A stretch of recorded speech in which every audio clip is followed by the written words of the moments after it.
Hola, buenas tardes, gustoso en saludarles. Mi nombre es María Fernanda Correa y soy profesor de la Cátedra de Bioquímica de la Universidad Central de Venezuela. Este tema corresponde a la clase regular de los estudiantes de Medicina de la Facultad de Medicina, Escuela Luis Racetti.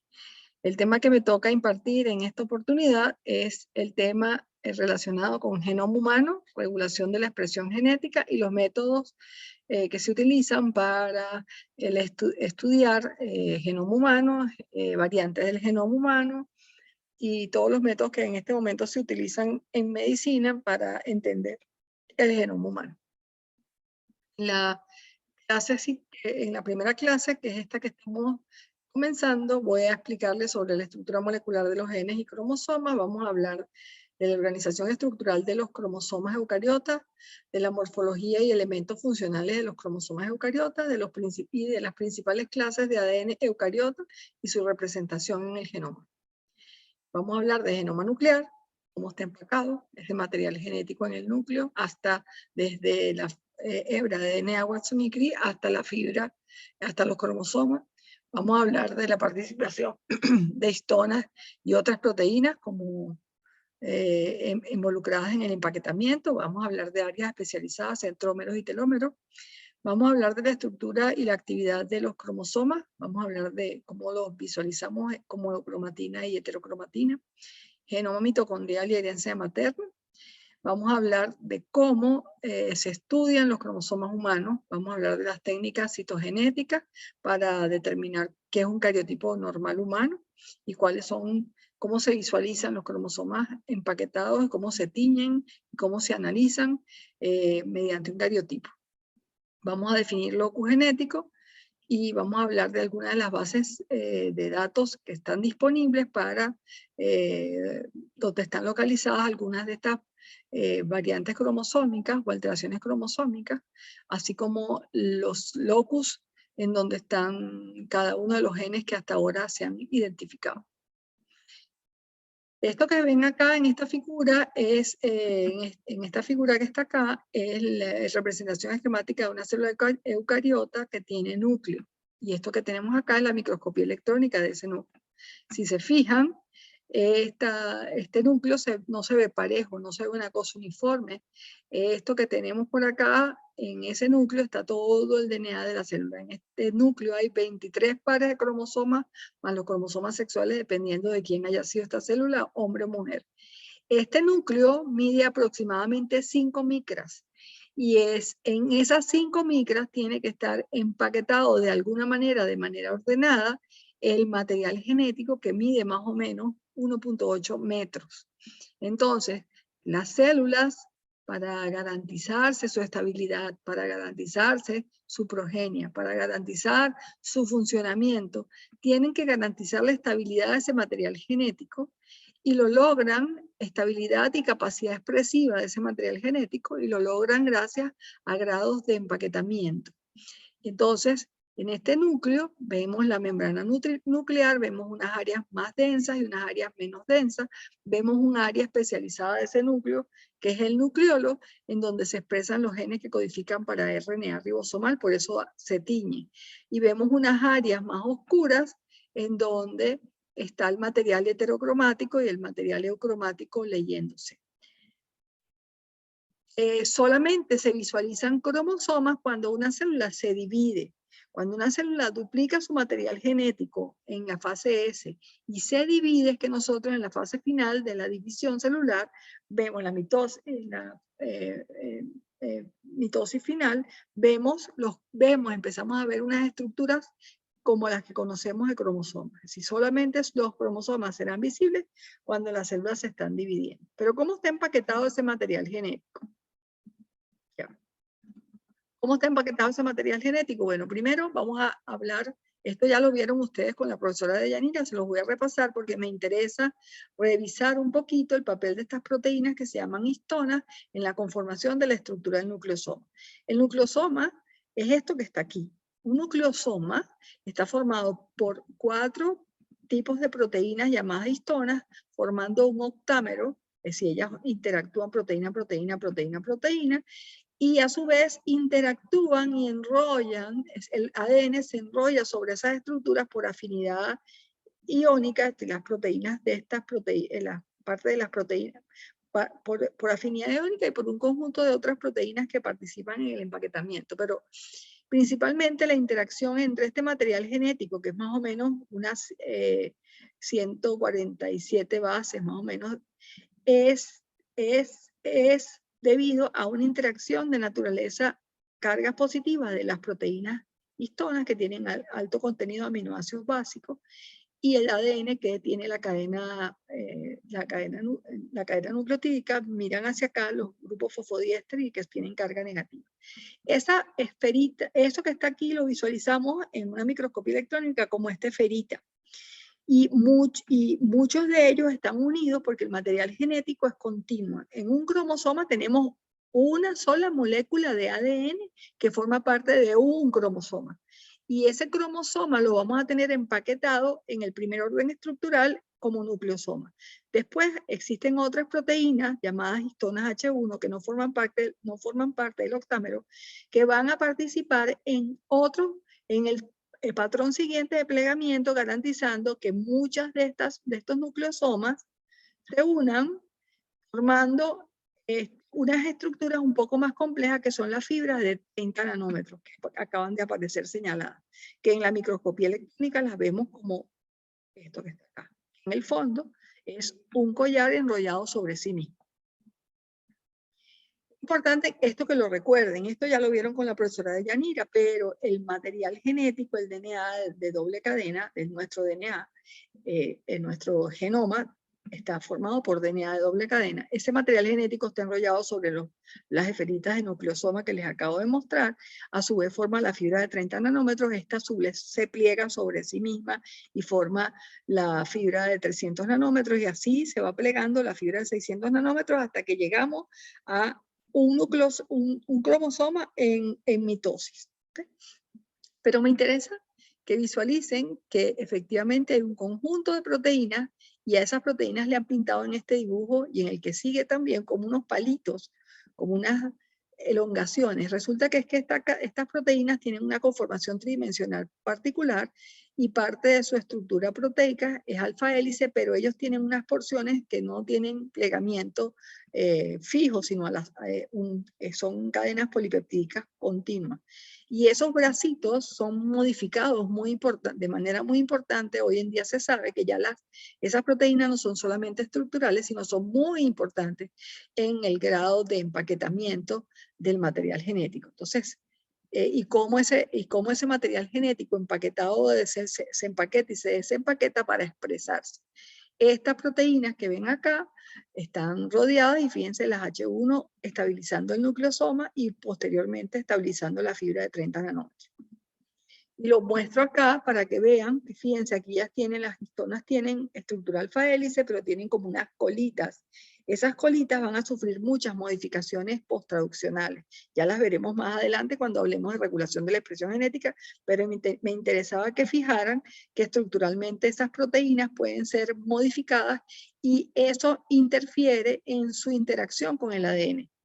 Además de las proteínas histonas, además de estas proteínas histonas, están otras proteínas que también forman parte de la estructura de la cromatina, que son unas proteínas que forman armazones proteicos no histónicos, y ahí participan un conjunto de proteínas de una naturaleza química diferente.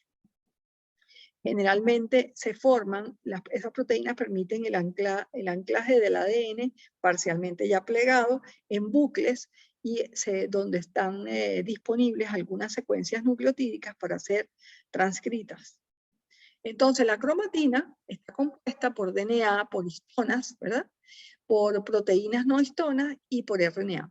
Dentro de esas proteínas histonas, ya les mencioné, las histonas que forman parte del octámero, evolutivamente son muy conservadas. Y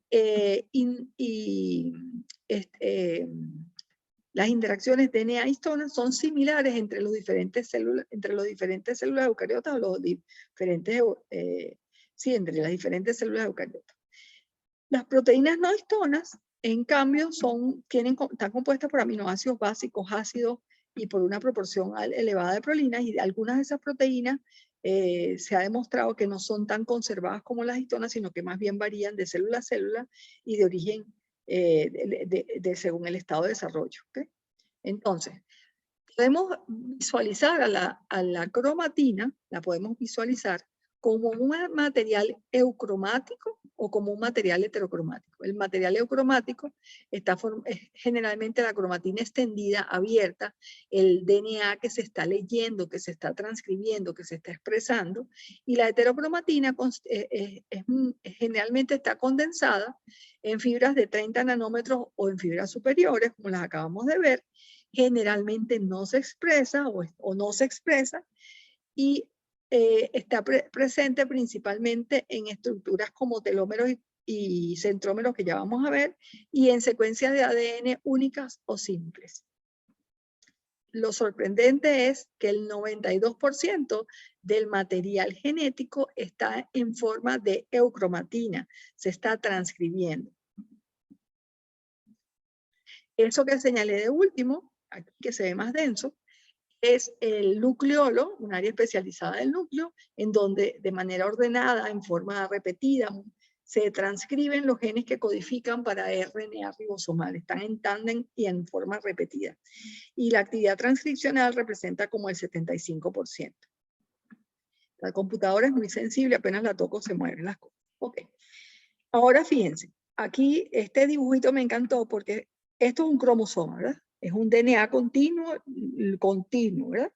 Tenemos centrómeros, tenemos telómeros, y es material generalmente heterocromático. Y entre ellos tenemos materiales heterocromáticos que no se leen en esa célula nunca, y material eucromático que será el material que se está leyendo o que está activo en esa célula. Un material puede ser eucromático en una célula y heterocromático en otra. ¿Por qué? Porque ya veremos más adelante que el material esté accesible y que esté leyéndose determina los procesos de diferenciación celular o de transformación celular. Entonces ya hemos visto un poco esto. Ya ustedes lo habían repasado con la profesora Deyanira. Ahora vamos a meternos a estudiar un poquito más los cromosomas y cómo nuestro genoma humano está empaquetado, cuántos cromosomas tenemos, cómo son esos cromosomas, cuánto ADN hay en cada cromosoma, cuántas bandas y cómo se visualiza eso. Entonces vamos a hablar de cromosomas humanos, su tamaño y su número. La diploidía, que es nosotros tenemos un dosaje genético doble. Vamos a hablar de alelos, vamos a hablar de algunas técnicas de estudios de esos cromosomas, como son las técnicas de estudio citogenético. Vamos a hablar de cariotipo humano normal, vamos a ver cómo, dependiendo de la tinción, se visualizan unas bandas más densas o menos densas de cromatina, y cómo es la nomenclatura internacional y las técnicas que se utilizan, algunas técnicas moleculares que se utilizan para hacer visualización más fácil. Vamos a ver mutaciones cromosómicas, tanto numéricas como alteraciones cromosómicas por inserción, deleción, translocación o inversión de segmentos completos de cromosomas. Y vamos a definir lo que es locus genético, que es la base y vamos a hablar de algunas bases de datos en donde podemos visualizar esos locus genéticos. Entonces, el genoma humano está formado por 23 pares de cromosomas, 22 pares autosómicos y 2 cromosomas sexuales. En cada núcleo de cualquiera de nuestras células hay 23 pares de cromosomas. Si soy mujer, tengo 22 pares somáticos, autosómicos, y tengo 2 cromosomas sexuales XX. Si es hombre, tenemos 22 pares autosómicos y tenemos un cromosoma X y un cromosoma Y. Entonces, fíjense acá en esta tabla. Esta tabla muestra la variación del número de cromosomas y el tamaño de genoma. Está en haploide, así que está en una sola copia. Nosotros tenemos 23 pares, por eso decimos diploide. Tenemos en haploide, tenemos 23 cromosomas, ¿verdad? Tenemos 3.000 millones de bases. Todo el genoma es 3.000 millones de bases. Esas 3.000 millones de bases son todas las secuencias nucleotídicas de todos los cromosomas si los alineáramos y contáramos la base. Pero fíjense que podemos tener, por ejemplo, la cebolla tiene 8 cromosomas y tiene 15 1000 millones de pares de bases. En cambio, el pollo, el Gallus domesticus, tiene 36 cromosomas y solamente tiene 1200 millones de bases. No hay una relación entre el número de bases y cromosomas. Miren la levadura, tiene número de cromosomas 16 y tamaño del genoma 14 megabases o millones de bases. Entonces, en la célula somática tenemos dos juegos de cromosomas homólogos. Somos unas células diploides, dos genes. Hemos heredado de nuestro padre un cromosoma y hemos heredado de nuestra madre otro cromosoma. En cada una de estas células está el genoma completo, la mitad del genoma humano, y en esta otra célula está la mitad del genoma humano. Cuando el óvulo es fecundado por el espermatozoide, se produce una primera célula que va a tener ahora el dosaje diploide, que va a tener de cada cromosoma 2 copias, y que va a tener, dependiendo de si el espermatozoide era X o era Y, va a ser hembra o varón. ¿Okay? Entonces, ¿cómo son los cromosomas? ¿Cómo son esos cromosomas? Los cromosomas los podemos visualizar como este dibujo que está acá. Tenemos un cromosoma en metafase, así es como se ven, ¿verdad? Aquí hay una microscopía electrónica y aquí hay una célula teñida en donde empezamos a ver esos cromosomas agregados. Tenemos un brazo corto, un brazo largo, y eso le permite la localización a los genes, es decir, la dirección, el locus en donde están ubicados.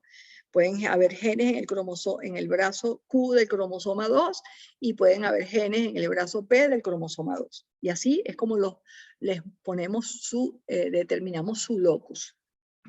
Además visualizamos un centrómero, dos cromátidas hermanas o homólogas, ¿verdad? O dos cromátidas con igual genoma.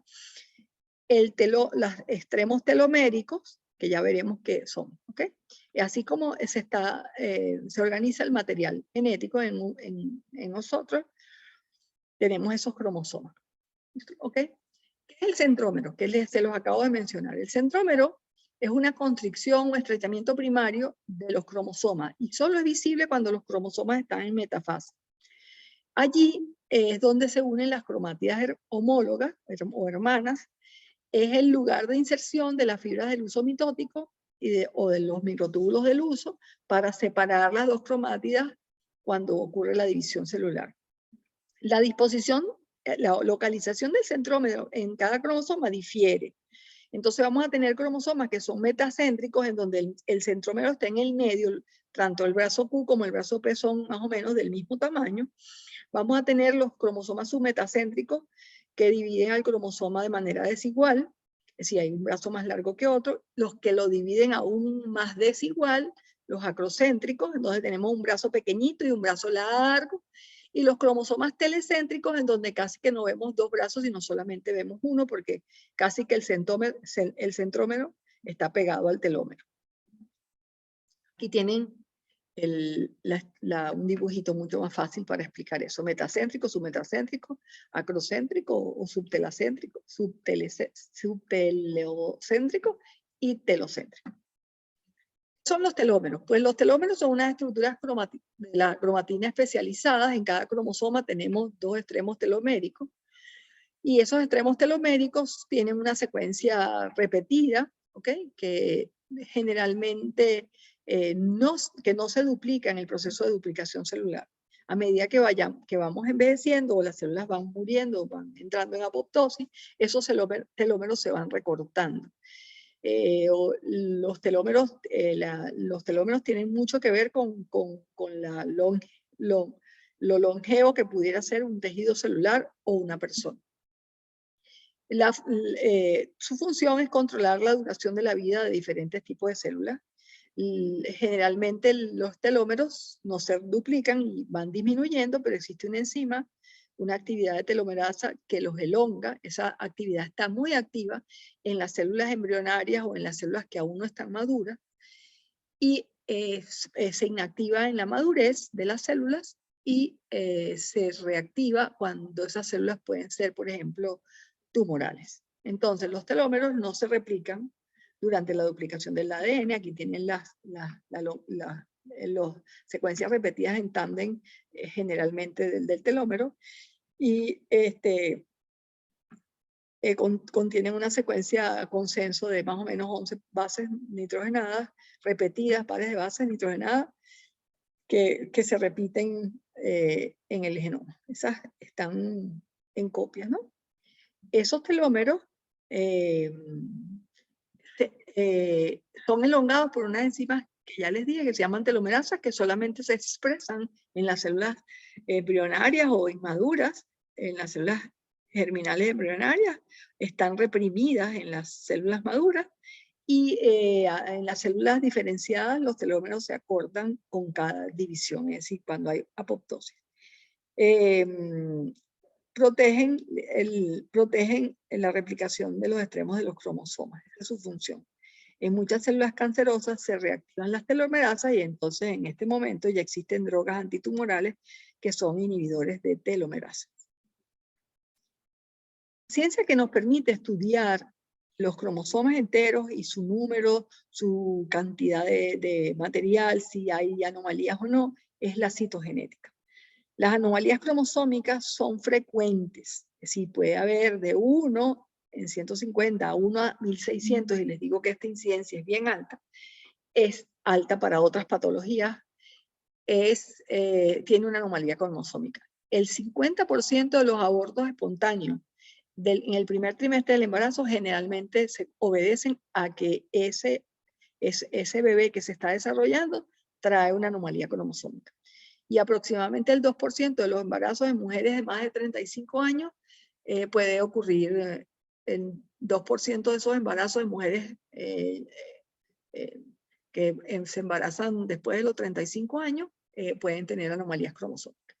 La anomalía cromosómica es constitutiva y obedece a que heredamos no, en el proceso de división celular inicial esa dotación cromosómica se altera, o puede ser adquirida, esa anomalía cromosómica puede ser adquirida porque puede aparecer en algunas enfermedades hematológicas o en cáncer. ¿Cómo se visualizan todos los cromosomas de un individuo? Bueno, se visualizan tomando células y cultivándolas, llevándolas a mitosis de manera obligada, parando esa mitosis y visualizando los cromosomas empaquetados y contándolos. Ese análisis cromosómico requiere de células en división activa y eso se logra en el laboratorio una vez que se logra obtener sangre periférica, células de médula ósea, tumores sólidos o fluido amniótico. Donde más se emplea, no necesariamente, donde más se emplea de forma rutinaria y para hacer un diagnóstico, vamos a decir que no hay anomalías cromosómicas, es en la amniocentesis, es decir, las mujeres embarazadas en su tercer mes de embarazo, en el primer trimestre, acuden a la consulta para realizarse la amniocentesis. Dependiendo de la edad, este estudio es una necesidad. Esa amniocentesis permite retomar o líquido amniótico o células de las vellosidades coriónicas, y con esas células se hace el cultivo celular. Entonces las células se cultivan más o menos 48-72 horas, se les añade un mitógeno que estimula la división celular, se le añade un inhibidor de la mitosis, se para la mitosis, cuando la célula está en mitosis, se para la mitosis para que no haya división celular, sino que haya solamente los cromosomas, la foto de los cromosomas a punto de dividirse de la célula. Se colectan las células, se añade una solución hipotónica para que se hinchen las células y se rompan, se fijan las células con metanol y ácido acético y se pone, se tiñen, se ponen se extienden en un portaobjeto, se tiñe ese portaobjeto con una solución, dependiendo de las bandas que queramos observar, se observa al microscopio y hoy en día existen análisis, programas de computación que le ordenan a uno esa imagen que vamos a ver ahorita. Esa sería la imagen de yo tomarle una foto a unos cromosomas que he parado justo antes de la mitosis y que he teñido con un colorante que me tiñe zonas densas o menos densas dentro de la cromatina. ¿Okay? Y entonces ahí tendríamos los 23 pares de cromosomas que vamos a ordenar en un cariotipo.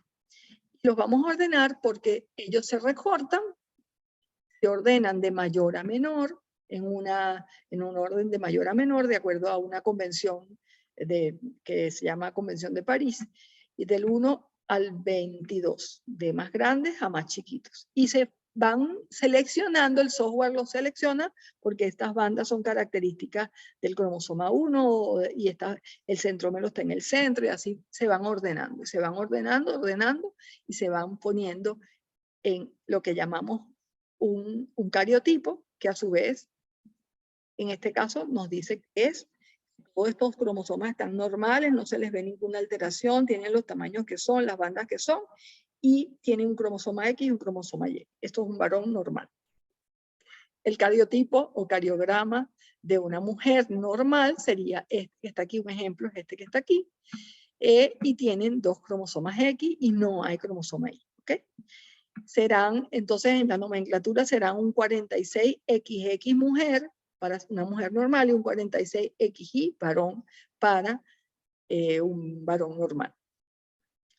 Esos cromosomas teñidos con ginza, que es un colorante que tiene azul de metileno y que tiene otros 2 colorantes más, generalmente se tiñen las bandas porque se tiñen unos grupos fosfatos y se tiñen las bandas de donde más hay material genético. Y esas bandas más teñidas son las bandas que vemos en el diagrama de bandas que vamos a ver ahorita. Entonces la macrofotografía electrónica esta y la microfotografía óptica en los recuadros y la representación en ideogramas en la parte inferior de la figura. Esto que tenemos aquí es el ideograma humano, que es una representación del cariotipo en banda G teñido con ginza, ¿verdad?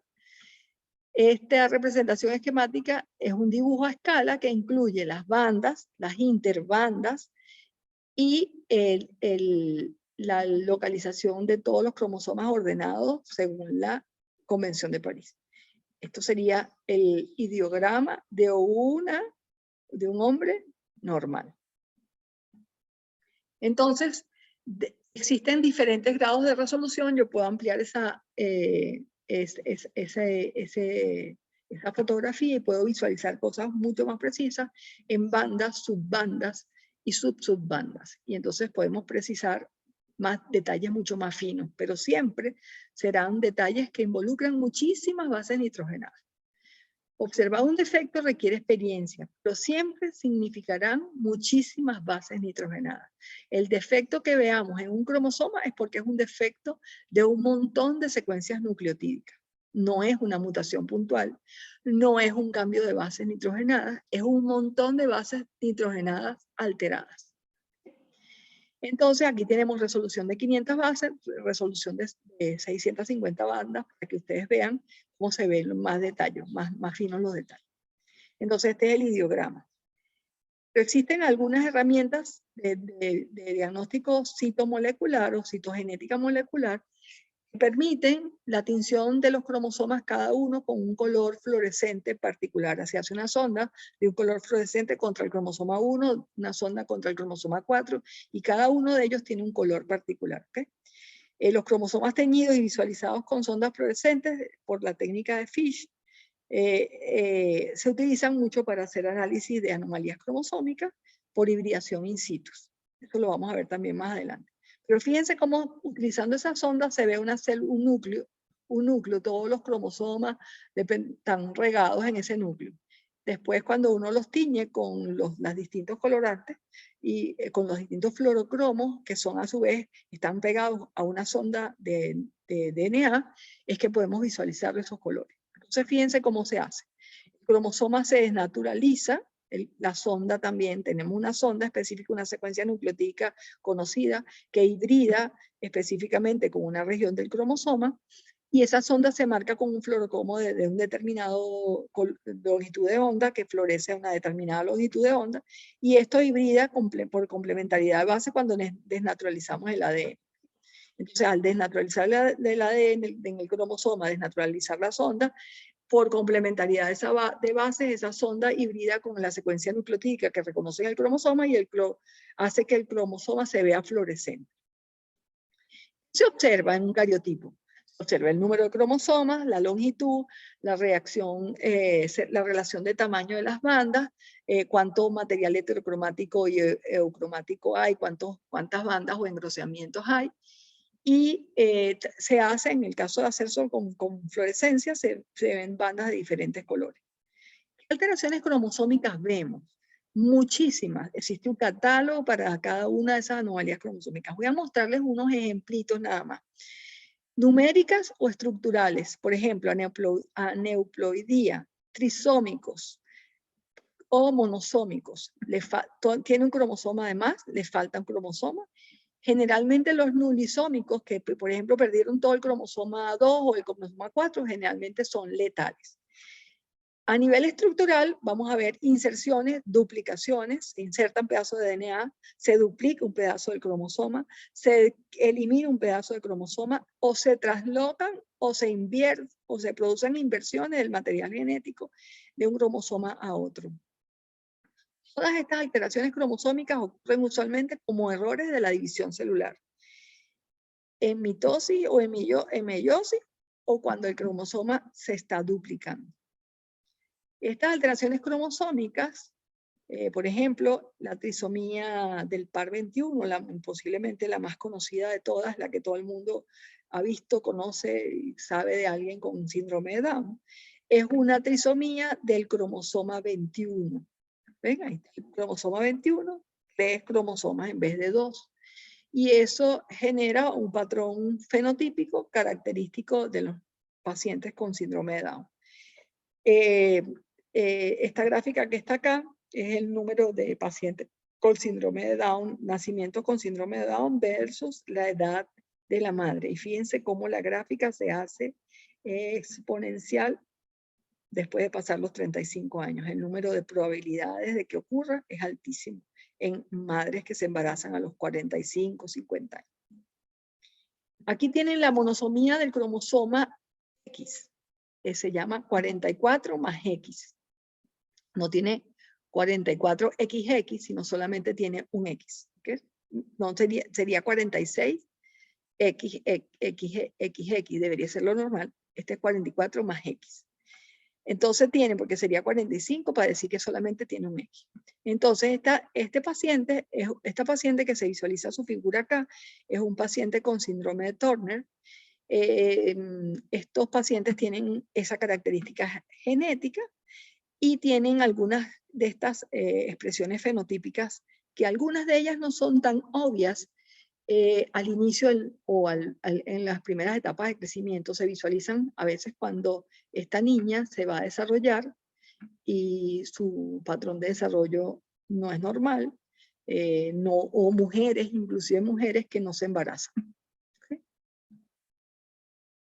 Ok, seguimos. Entonces voy a mostrarles algunas de las translocaciones, inserciones, algunos ejemplos de translocaciones. Solamente de translocaciones traje ejemplos. Entonces los estudios, este es el translocación entre los cromosomas. Les pongo como ejemplo la leucemia mieloide crónica. Es una patología hematológica. ¿Okay? ¿Qué ocurre? Porque el cromosoma 9 le trasloca un pedazo al cromosoma 22 y el 22 le trasloca un pedazo al cromosoma 9. Y esa translocación, fíjense, aquí hay un pedazo del cromosoma 9 y aquí hay un pedazo del cromosoma, después de aquí se inserta, se trasloca un pedazo del cromosoma 9 acá al cromosoma 22 y de aquí un pedazo del cromosoma 22. ¿Cómo se visualiza eso? Bueno, se visualiza, por ejemplo, por citogenética molecular con sondas de hibridación, se nota cómo el cromosoma 9 le cede este pedacito y este pedacito viaja para acá y este pedacito se trasloca para acá. Entonces tenemos lo que llamamos el cromosoma Filadelfia y un cromosoma con un pedazo, un cromosoma 9 que tiene una translocación del cromosoma 22. Entonces este sería el DER9, que sería esto que está aquí. Fíjense que tiene el color, se tiñeron los cromosomas de colores diferentes y aquí tenemos el cromosoma Filadelfia. Entonces, el cariotipo defectuoso, visualizar estas bandas y ver que aquí hay un defecto en este cariotipo es bien difícil. Entonces, la visualización con sondas fluorescentes hace mucho más fácil localizar esas translocaciones. Fíjense acá, aquí tienen 2 cromosomas, 6, el 4, y se ocurre una translocación recíproca entre esos 2 cromosomas. Es más fácil visualizarlo cuando esos cromosomas se visualizan, es mucho más sensible la técnica cuando esas ondas son fluorescentes. Aquí tienen, por ejemplo, un cariotipo normal, y aquí tienen un cariotipo de una célula tumoral con todas esas translocaciones señaladas en flechita. Pero fíjense, cada cromosoma es marcado de manera individual con una sonda de un color determinado. Ejemplos de translocaciones, ahí tienen una lista. Y tienen leucemia aguda mielocítica, linfoma de Burkitt, células linfoma anaplásico. Entonces, y fíjense que la nomenclatura es una cosa particular, ¿okay? Esa nomenclatura existen tablas para conocer la nomenclatura, y dependiendo si son translocaciones, en este caso son translocaciones, por eso tienen la T, y dependiendo si son inserciones de lesiones, tienen su nomenclatura.